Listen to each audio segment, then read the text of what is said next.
Hi everyone, it's Shell from Shell Crochet. Welcome to my June 2022 podcast. Let's talk finished objects.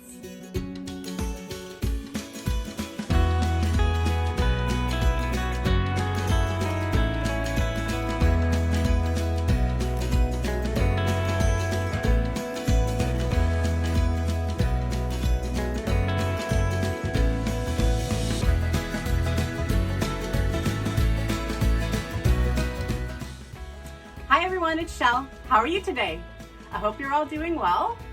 Welcome to anybody who's new. I've seen some people have been coming over and joining our little group here to talk crochet, which is awesome. Please don't hesitate to introduce yourself in the comment section of this video. And yeah, let's get on with what's been going on in June. So it is warm in here. I have a fan going. I hope it's not going to make too much noise, but I won't find out until I go to edit this video. So please bear with me. It's kind of like right in between when you need the AC on and you don't need the AC on, so it heats up quick in this tiny little room. So let's start with my granny square blanket. I did promise that I would show it completely done, finished border and all the ends woven in. I will pop up some pictures for you as well. There's not really anything more to discuss about it. It's already been talked about in the previous two videos to this, so if you need to, go back and have a look if you're interested in how the squares were made. And the only thing I'll say is when I did do the single crochet border all the way around on the very final row, I did the, what stitch is that? Double crochet, single crochet alternating, just on the very last row. And it gives it just a nice little bit of texture when you're doing solid black or solid color and just single crochets. So the very last row got that, but other than that, I'm just happy with it. It's great, and I have a picture of it laid out on the couch so you can see exactly how big it is. So super happy with my scrappy granny blanket. All done with that one. Also continuing off from last time, but in a different way, I had shown you a summer Cardi I made for my friend Debbie, the Canadian crocheter. And there was much more of that yarn. It's cotton yarn, and it is from Juniper Moon Farms. It's called Neve, N-E-V-E. And Crystal from Ricole's Crochet Corner had gifted to me last year. So I just wanted to try to make some special projects with it. And so Debbie's was the first, and this is the second. I'm calling these my Pride inspired projects for 2022 because it was most of the colors of the rainbow, and I made a corner to corner shawl. So here we go. And for this project, I decided to leave out the sort of magenta pink that I still had because it had the least amount left. And I made use sort of the colors in quantities that I had the most of. So there was the most of the purple and the green, and then the salmon and the orange. This I'm keeping for myself, and I'm not a huge orange fan. I mean, if someone really wants it and desperately wants it, then they can have it, but I was planning to keep it for myself, so I used orange the least, and I bordered it with the salmon, and I just worked my colors back down the way I like to generally do. I have a habit of going one direction in a color and then working back the opposite way. And I did take the purple all the way around the outside with just a very, very, very thin border. I actually only did what I would normally consider the starting border of a C2C, where you do the single crochet and chain 2. I did that twice, and on the second round I put chain 3s instead, just to give it a very, very, very little something something there. So yeah, this is great. It's beautiful cotton, it's vibrant colors, and I know I will enjoy it for years to come. So the final project I was able to make with that yarn is a new bag. So this entire bag was held double, and I held it with a sparkle blend from Ice Yarn for the most part, except for the very bottom. I didn't want to waste the sparkle. It's gonna, sit on the bottom a lot, and I thought, why waste the sparkle? So I didn't.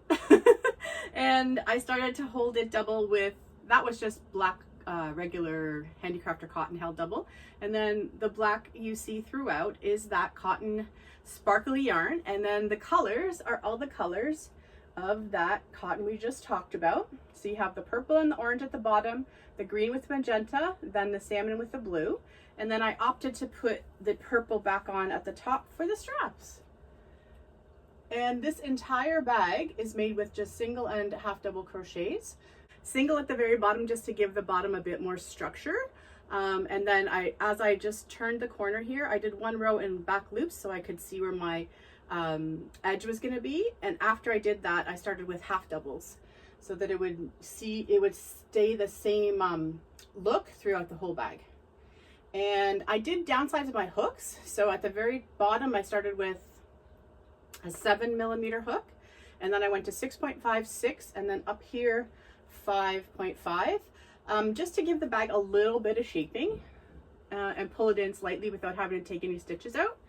I have a bag that I was using as inspiration for this bag, so just one sec. This is my winter purse, and it's new. I got it last year, maybe fall or early in the year, on Joe Fresh, and it's just a very lightweight what do we call that, quilted bag. And so it was I wanted a similar shape, so I just used this one as inspiration. And hubby was like, do you really want it that big? And then I showed him that my Joe Fresh bag is still bigger. Anyway, and it helped me with the straps as well. They have the strap like all the way down the outside of the bag. So on the inside of this bag, I took it all the way down to here, so it has all that as extra support on the inside. And hopefully that'll work out well. The cotton yarn from Ice Yarn, it's a blend, it's long gone. They've had it years and years and years ago. Probably one of my first times getting the clearance, tripping into the clearance yarn on Ice Yarns. It's stretchy. So when you hold these yarns and you pull on them, both of them feel completely not stretchy at all. And as soon as you start working it together, it becomes a little stretchy. So that's kind of good, I think, for a bag to have some movement in it. And yeah, that was maybe a 3 or 4 day project. You know, I had to decide when I wanted to spend the mental energy thinking of, you know, hook sizes and the strap sizes and the measurements and all of that. But a lot of it was just very mindless crochet. So my 3 Pride-inspired projects for 2022. If you have any questions about any of that, just leave me a comment below.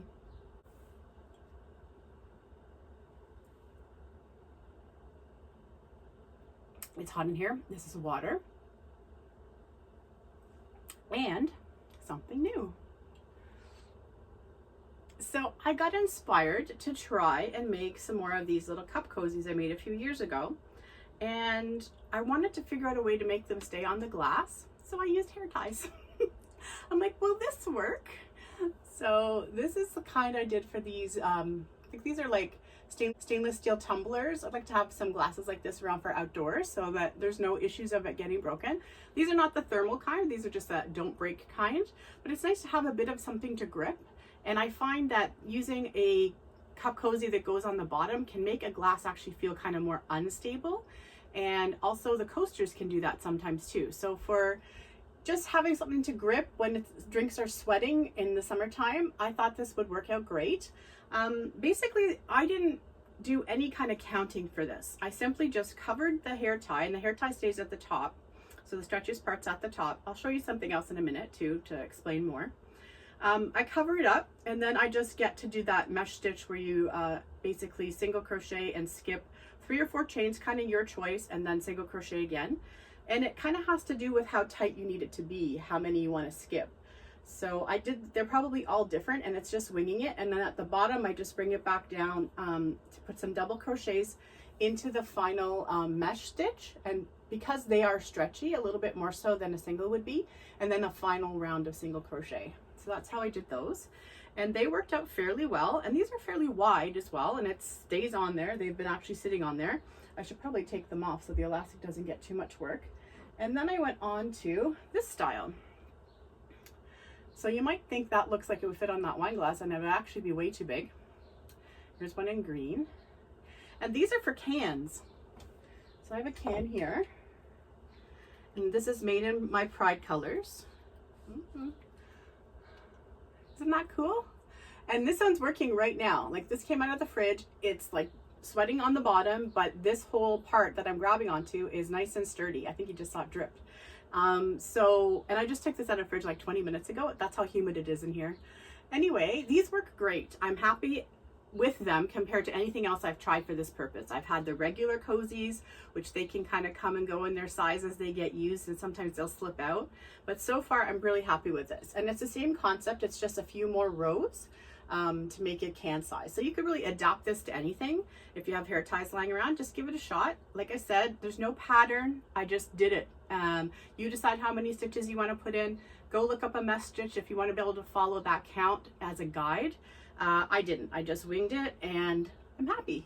So it's very functional and this stays nice and flat. So I don't know if you can see right behind me here, but that's where it's sitting and it's not going to go anywhere. So that's what I like about it.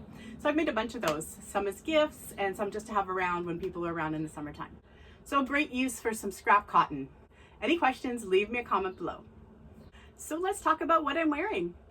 I have a little bit of a fashion show for you that I'll put at the end of the video. I've modeled all of the things I'm going to talk about next.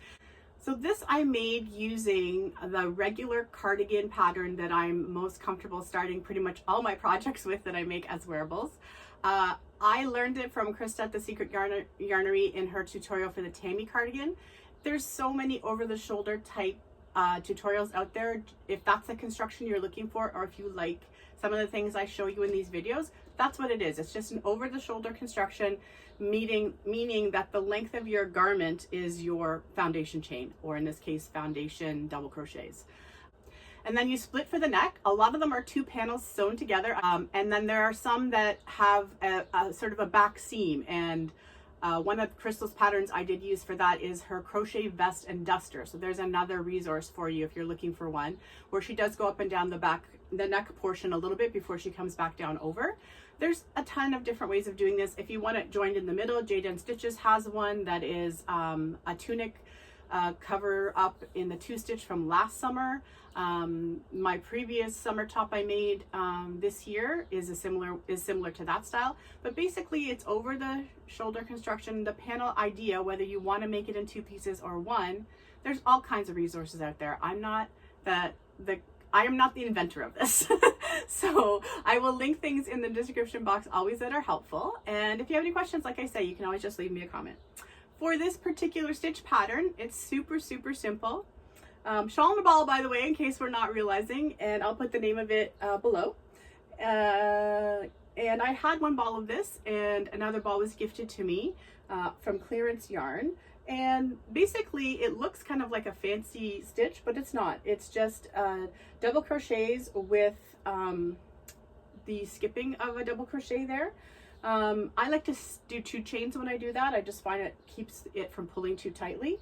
But when I go back for my next row after the window panel, I do the 2 double crochets in the space, and it just makes it kind of look a little fancier than it actually is, because it looks like there's like a separate row in there. That's really not. It's just the placement of your stitches. So essentially it was just 3 rows of double crochet with 1 row of chain 1 skip 1, or chain 2 skip 1 if you're me. I just ignore that other chain. And yeah, so one thing I did learn from this one, because I wanted it very shrug style, and like I said, there'll be a little clip of me modeling it at the end. The longer you let this part go, because this one's really flowy, it doesn't fit properly on me, it's meant to fit big, the more this comes down. This is your built-in sleeve. I didn't do anything extra on here except a finishing round. It will pull up more in the middle. So you just have to kind of have that in mind. When you come back in and do the collar, which I tend to do on these, I just added a few extra stitches at the bottom to make that even out, and it all evens out in the wash, so to speak. And that's all dependent on the shape of your body. So for my body, that's what I need to do. You probably may not need to do that at all, but it's just so that it's meant to fit. Because often with my other ones, when I just want a regular sleeve, I give myself the extra width by working on the edges before I seam it up. But for this one, when it has to hang the way it hangs, and you'll see when I model it for you, that's one of the strategies you can have, is to just add a few extra stitches at the bottom so that it ends up not pulling up. Anyway, yeah, so continuing on with my Shawl in a Ball summer wear. Second thing I've made this summer that I am wearing, a 9mm hook to keep it nice and open and drapey, and it feels like nothing, right? Like I already told you, it's warm in here and it's not really bothering me much at all. So any questions, let me know below. So we're in the process of redecorating our bedroom. We haven't gotten very far yet, but my walls are gray, and when I came back to my new beautifully painted gray walls in the fall, I decided I no longer liked my purple curtains with them. They just didn't really go. So we have since found a different curtain, and it's in a kind of a denim teal, and I thought, oh, I'll make a new bed runner for the bed. And then I thought, oh, I just made that bed runner last fall. What am I gonna do with that? So I'll pop up a picture here of what the bed runner looked like. I made this with the Caron cakes. I forget which Caron cakes these were. They were out last year. They're acrylic and they're marled. Anyway, if I can find the name of it, I'll put it on the screen for you, but I think these are long gone anyway, unless they come back out in the fall again. So like you saw on the bed, I essentially made that bed runner based on 4 granny squares. So let me see if I can hold one of them up. Here's one of the granny squares. And basically I sat one day and took it all apart. All of the extra rows I had done around the outside. And one of the agreements I made with myself when I started this was, I am not going to get precious about trying to undo the knots where I joined my yarns, or where I sewed in my ends, I should say. When I have to cut it, I'm going to cut it. And if I have to take out some stitches as a result, I'll tie in some yarn and put them back in. Because sometimes that's what you just have to do. And there's a lot of ends, right? So I had the 4 granny squares sewed together, and I had done maybe 4 to 5 rows around the outside of it as well. And I was thinking of a blanket, and then I thought to myself, this did lie at the bottom of my bed all through the winter last year. I feel kind of strange if someone decides they like the blanket and want to walk away with it. So what if I make a poncho instead? So I went back to the tutorial from Jada and Stitches where she has that, I think it's a sunflower poncho. And it's the kind where you put 4 big granny squares together. It's really easy with the first 3. You put one on a diamond shape and then you sew the other 2. But the last one, you just have to pay a little bit more attention to the placement of it to make sure it stays on the diamond as well. And I had some Burnout Premium in a sparkly lilac color, and there is a lilac purple in these squares. So I just used that to trim the neckline. I also had to really pull up the neckline because the size of these grannies was determined by the fact they were already made. And so when I went to put it on, it could have gone like straight over me and fallen to the floor. So I had to do a whole bunch of rows to pull in the neckline. And I made use of the granny ripple stitch that I learned for doing the weekly temperature blankets this year to help pull in the neckline. You can see there where those holes are. That's how many extra rows I did. So 1, 2, 3, 4, 5 rows of decreases plus my little edging with the purple. And now it's perfect. So this is going to be a super warm on the couch, outside in the backyard when it's chilly, over my winter coat if I really needed it, like that kind of warm. So I was joking with my hubby, it was like kind of like a poncho and a snuggie put into one. So I'm calling it a snugjo. So here she is. And she's probably not going to all fit on camera, but I also modeled this in the video, so you will be able to see it there. But we're calling this an upscale of my original project, and I don't have to feel bad about the fact that that bed runner is no longer needed for my bedroom. However, I do need something else, and I did start something else, but it got rejected by hubby. So let's talk about these mates. So I was really drawn to one of these yarns Priscilla gave me in our yarn swap that we talked about last month. And I found some clearance yarn as a birthday gift that my mom's giving me, that she's giving me some early, to go with. And I was thinking I was going to make a bed runner. Nicer, lighter weight, could be for this time of year or, you know, through the fall, whatever. These are kind of, especially the darker colors in here is kind of what I'm going for. Anyway, and this was the Joy DK that was on clearance at Michael's. But hubby's like, why are you gonna make another one of those? And I was like, fine, why am I gonna make another one of those? But I had started the first part of it in terms of the length was already determined, and I liked the stitch pattern I had come up with, so I didn't want to take it out. So I just continued on and did some extra stuff around the entire thing, and I have a scarf now. We're not going to model a scarf on June the 30th, but suffice to say, it's just a nice long rectangular scarf that goes around, you know, as many times as you want. And it is the length of my king size bed when you lie it all out. So yeah, I did, initially I was doing some double crochets, some V-stitches. I did some of those, I like to call it stacked shells or inline grannies in the middle there. and then back to the V-stitches. And then when I realized I still needed more width, I just did some quick single crochets around the edges to give it a, the guys are here doing the grass now.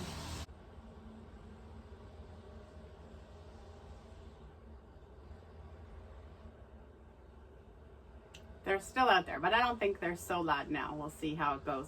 Anyway, so I did some single crochets to just finish that off, and I took it all the way around the outside, and then I came back in with the 2-stitch. So instead of 3 granny shawl stitches around, I did the 2 double crochets instead, all the way around, so that I could have a proper corner and keep everything nice and flat. And I did 2 full rounds of that.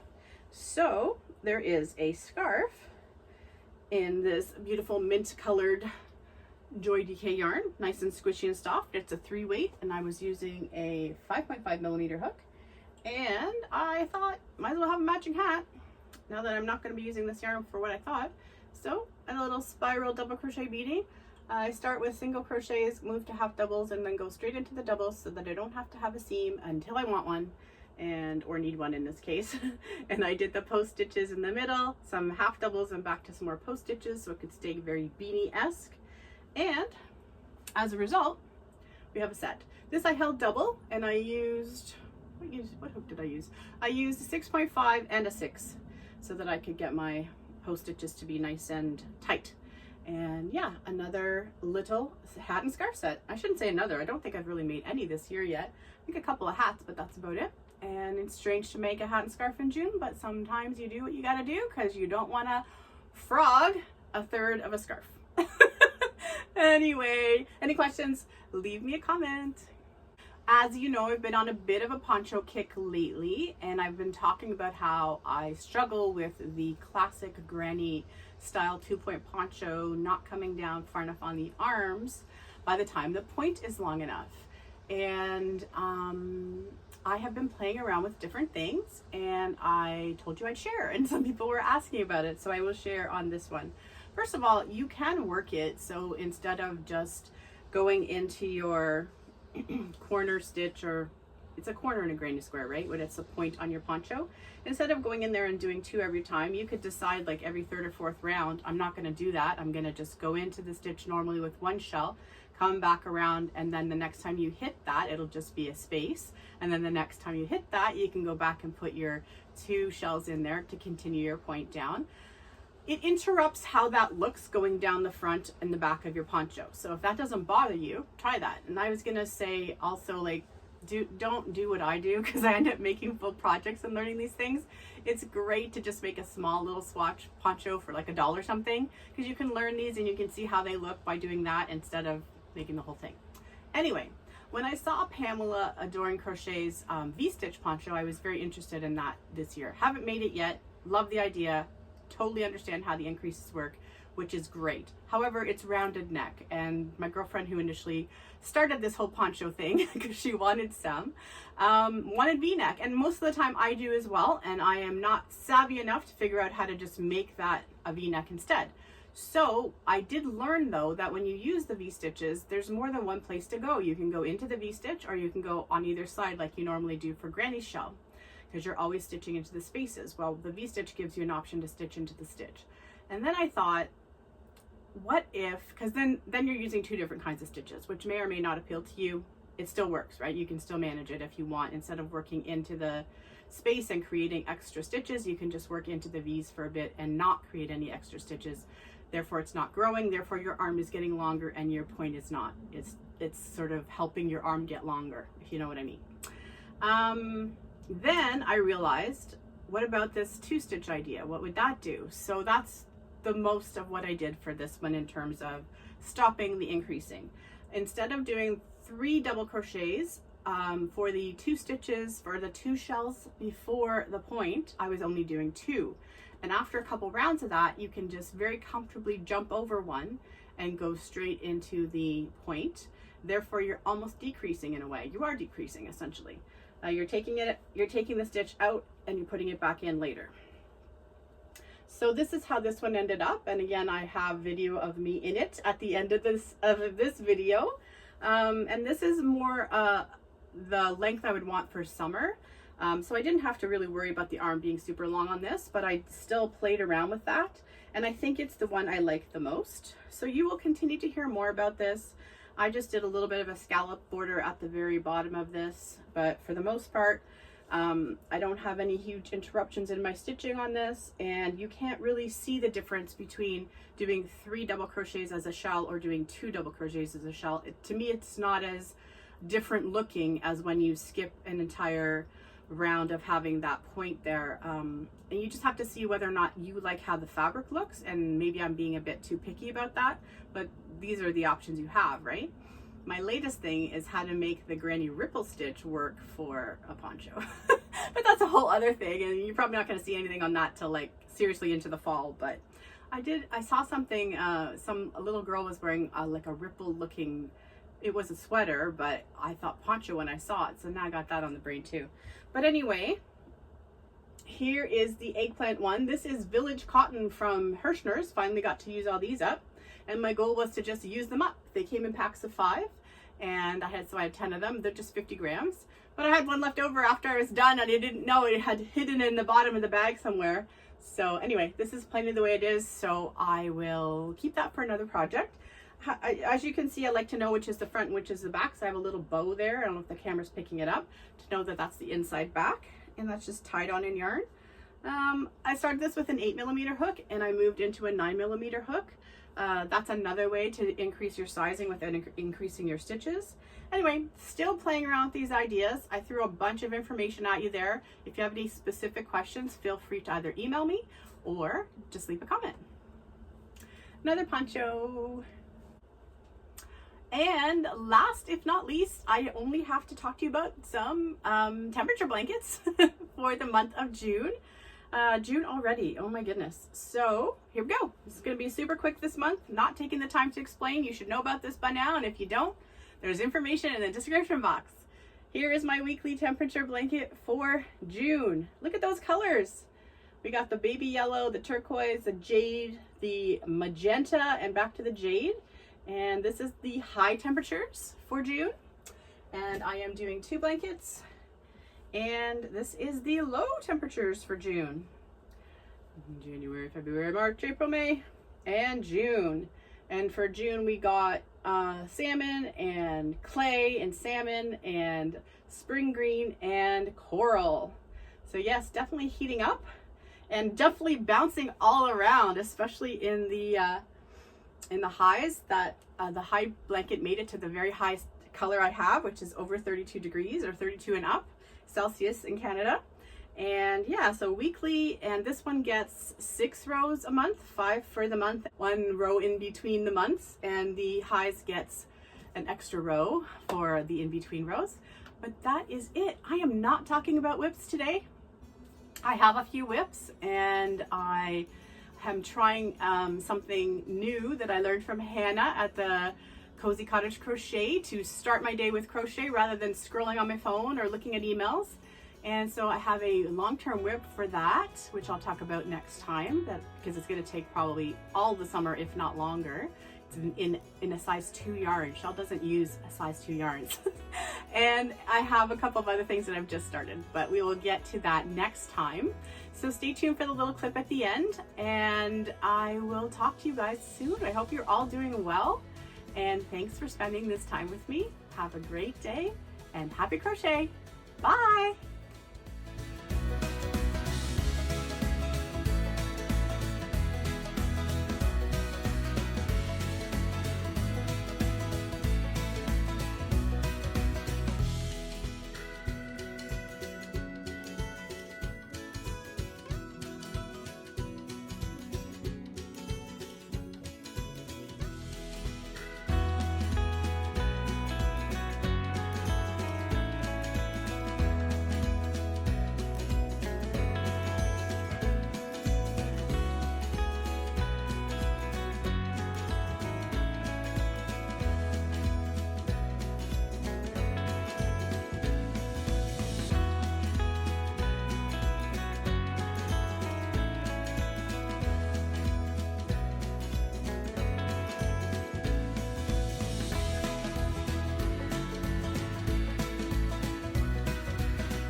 I'm getting so hot trying all these things on, but I'll keep going. One more.